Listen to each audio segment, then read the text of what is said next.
What's going on, everybody? B-Scott here with you, and on today's show, we got another division to go through. It's the NFC West. So keep it locked and loaded right here at the First Four Downs.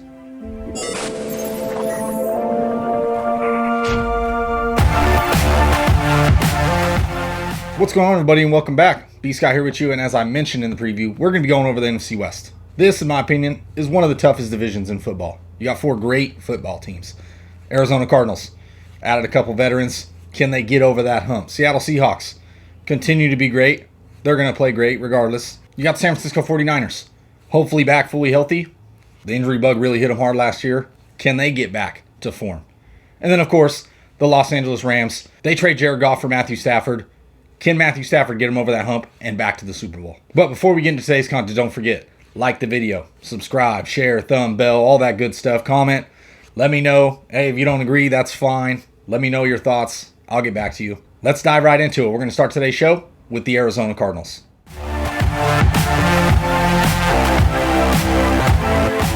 The Arizona Cardinals. I got them at 9 wins. I got them 9-8. I want to give them more wins. They upgraded in the offseason. They had J.J. Watt already, 4th last season in sacks total defense. So they did a lot to improve this football team. On offense, you had A.J. Green to fill Larry Fitzgerald's void after retirement. You lose Kenyon Drake, but you had James Conner. Now, I worry for Kyler Murray's health. The offensive line, they didn't address it really. It wasn't horrible, but it wasn't great. Kyler Murray, you saw, played through injury last season. The Cardinals are relying a lot on Murray to do a lot with his feet and with his arm. And yes, no Kenyon Drake. You bring in James Conner to fill that void. But James Conner is a guy that's proven not to be able to stay on the field healthy for a full season. You know Chase Edmonds can't carry a full workload. We have not seen it in the years that he's been with Arizona. I worry that if these running backs tend to get hurt, Kyler's going to be left in no man's land to really carry this football team. Can he do it? Sure, but you saw last year with the frame and the size, the man can't take a beating. So if I'm Arizona Cardinals, I would worry about that a little bit. You see with the Buffalo Bills how much they rely on Josh Allen. It's very similar to Kyler Murray, except he's a smaller frame that's already been hurt. So the Cardinals, I want to give them more wins this season. I want to say they're going to compete for the division, but I just don't think they're going to be able to get over the hump. The defense will be much improved, even though last season the defense was average. It wasn't horrible, but it wasn't great. The offense was a bit above average, and adding A.J. Green should help. Adding Rondale Moore in the draft, that's also going to help if he could see the field. Don't get me wrong, Rondale Moore, outstanding talent, but he's also been injured. And I've already mentioned they've added pieces on the defense to better that defense. So yes, the Arizona Cardinals, could they win 10-plus games? Absolutely. I'm worried that the running game falls apart and they have to rely too much on Kyler, and the possibility of him getting hurt is high. So I'm going to give the Arizona Cardinals 9 wins. They're just not there to compete in this division.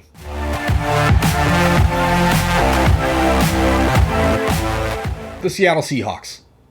I got them with 12 wins, 12-5. Did they really do anything to massively upgrade their team? Not really. They added Eskridge at the wide receiver position. That's great for their wide receiver 3 sets. The running game, it's going to be Chris Carson and Rashad Penny. Penny, really 2 years removed now from tearing his knee up. Can he see the field and be effective at all? They declined his 5th-year option, so obviously they're not vested into him. But Chris Carson, you saw last year, he didn't really carry a big workload, and they asked a lot out of Russell Wilson. So can they be even better coming into this season?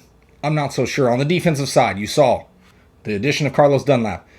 Huge upgrade, and it really helped the Seattle defense down the backstretch. So coming into this season, a healthy Jamal Adams, a healthy Carlos Dunlap.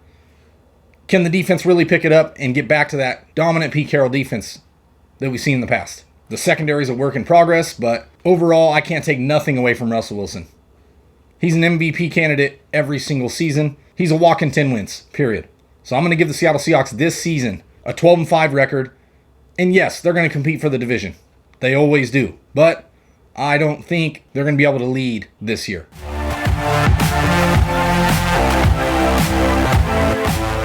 The San Francisco 49ers. Now call me crazy. I'm going to give them 13 wins this season. 13-4.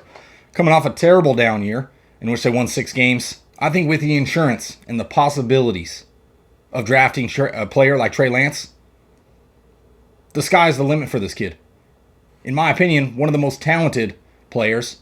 We have not seen the track record. He doesn't have a big portfolio. So that was the scary part. But when you watch him play, the man is a playmaker, period. So whether he starts right away or not, even with Jimmy G is going to be starting, I think the 49ers, barring health, which is what happened last year, they were absolutely decimated on both sides of the ball for much of the season. I think the 49ers can get it back. They can get right back into that 10-plus wins with that effective run game. Get a couple defensive pieces back. Nick Bosa coming off injury.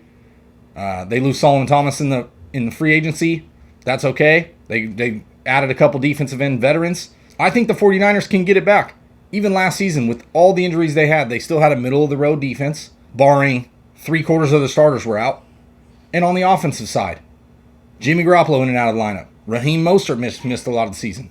Deebo Samuel still missed much of the season. I mean, they were just decimated with injuries. Also, George Kittle. So, I think you get all these pieces back, all of them fully healthy. They hit the ground running. Barring health, they could easily string together 10-plus wins. And who knows, Trey Lance might end up starting some games, maybe finish the season. I'm a little on my high horse here with 13 wins for the 49ers coming off that very down year, albeit directly after Super Bowl, little Super Bowl hangover. Who knows? But the injury bug caught him. It cost them a lot. And I think this season, if they can stay on the field, these players, they're going to be electric. I know I'm taking a big risk here, giving the 49ers 10-plus wins. But 13-4, that's where I'm going to put the San Francisco 49ers.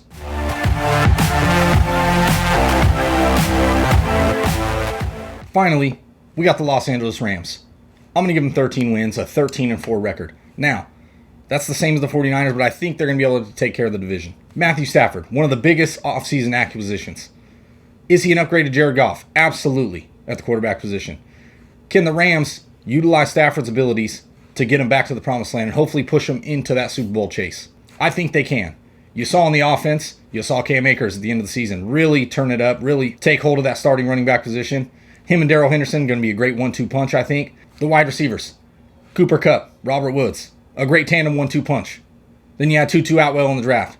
That should help. A dynamic playmaker. Also Deshaun Jackson, a true burner as a veteran. Now, can he see the field? I mean, who knows? The guy's played 2 games in the last 2 years. But the offense should be pretty sound. On the defensive side, this is my worry.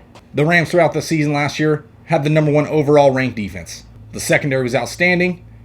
The front line is always great. Aaron Donald, outstanding player. But this season, they lose Troy Hill. They lose John Johnson in the secondary. They didn't do too much to address it. So how dominant can they be? They still have Jalen Ramsey, who is an absolute shutdown corner. Can they maintain those dominant defensive performances to win this division? I think the offense is going to be even better under Matthew Stafford. And the defense, as long as they can hold up that secondary and play well, they're going to be a tough team to beat. So I give the Los Angeles Rams a 13-4 record and going to be vying for a spot in the Super Bowl at the end of the 2021 NFL season. So that's been the NFC West. My little prediction of where these teams are going to finish at the end of the season. A couple little key notes with additions for each team and how well they did in the offseason. So once again, if you like this video, don't forget, like, subscribe, share, thumb, bell, all that stuff. Comment, talk to me. I'll talk back. So for the first 4 downs, it's been B. Scott, and I'm out.